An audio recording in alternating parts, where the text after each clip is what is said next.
Hello Libra, Sun, Moon, Rising and Venus signs. Kamusta kayo? Sana po nasa mabuti kayong kalagayan. Welcome back po sa Star Tarot. Kung bago kayo dito, welcome din kayo. Thank you for your support. I truly appreciate it. God bless you all. Na mensahe po ninyo ay flute, disappointment in in a friend or a lover. Ayan, Libra. Siguro meron kayong magkakaroon kayo ng nangyari, parang tapuhan, no, na kung sino man, kaibigan, or baka yung person ninyo. Kasi maaring merong hindi kayo dito magko-connect, no? Baka meron kayong gustong may pakiusap siguro kayo sa taong ito, pero maaring hindi kayo pinakinggan, hindi kayo sinunod, no? Kaya maaring yun ang pag-uugatan ng disappointment ninyo sa kanya. We have wealth, napakaganda, swerte nyo naman. Meron ditong kaperahan, kayamanan na maaring dumating. Mabigat, no? Mabibigat ang mga gold na to, kaya pwedeng malaking amount of money ang maaring dumating sa inyo rito. Kaya good luck sa iyo. What else? We have Stork. There is a news of a birth or a new business opportunity. So baka meron ditong mababalitaan kayo na bagong panganak or manganganak, or baka meron kayong bagong business opportunity na maaaring i-offer sa inyo, no? Or baka mababalitaan ninyo na yung bang baka merong opening, no? Kaya maaaring yun ay ititignan din ninyo. We have excitement. Yan. So, definitely may excite kayo dito sa paparating na pera, sa paparating na kayamanan, di ba? Or pwede rin na yung excitement na to could be linked dito sa mga balitang ito. Kasi syempre, this is also a huge blessing din para sa inyo, di ba?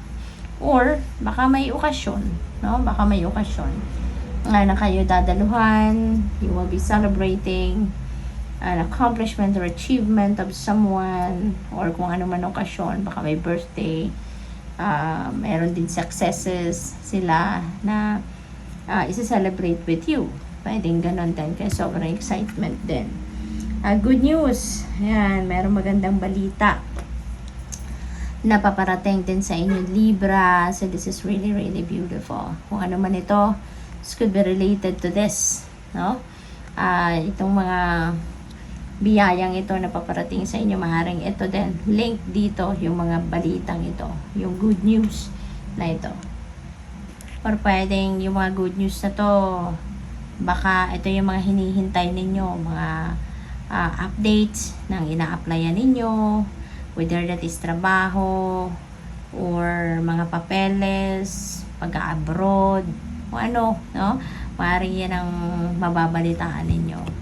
We have Scissors, disappointment in some affair. Ayan, so definitely related ito sa bawat isa. Yung disappointment ninyo na to is with a friend, no? Or with your person. What else? We have final, yung disappointment, baka mauwi pa, no? Sa frustration, mauwi pa sa kapag kabwiset talaga, galit, baka big time na tampo, no? Ang maaaring maramdaman ninyo rito. So, as much as possible, kontrahin natin yun, ano?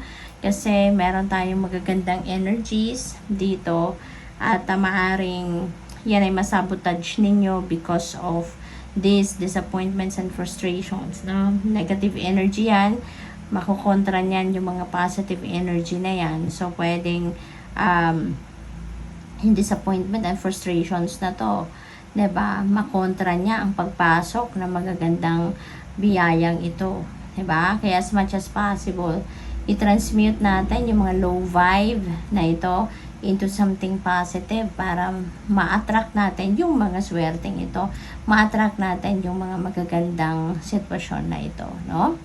What else? We have facts, shrewdness, and resourcefulness, especially in business. Ayan. So, kung meron kayong negosyo, ito yung requirement sa inyo sa ngayon, para siguro na magtuloy-tuloy yung swerte ninyo pagdating sa inyong negosyo. no? Baka itong kailangan din ninyong i-practice, no? Sa pagpapatakbo ninyo ng inyong negosyo.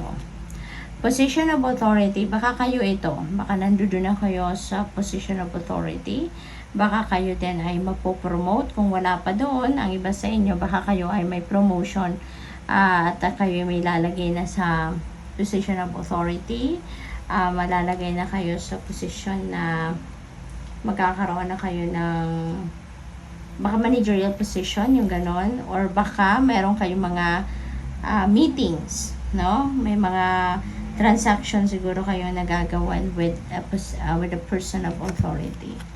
We have staff, you will be taken care of in difficult times. Ayan, napakagandang guarantee.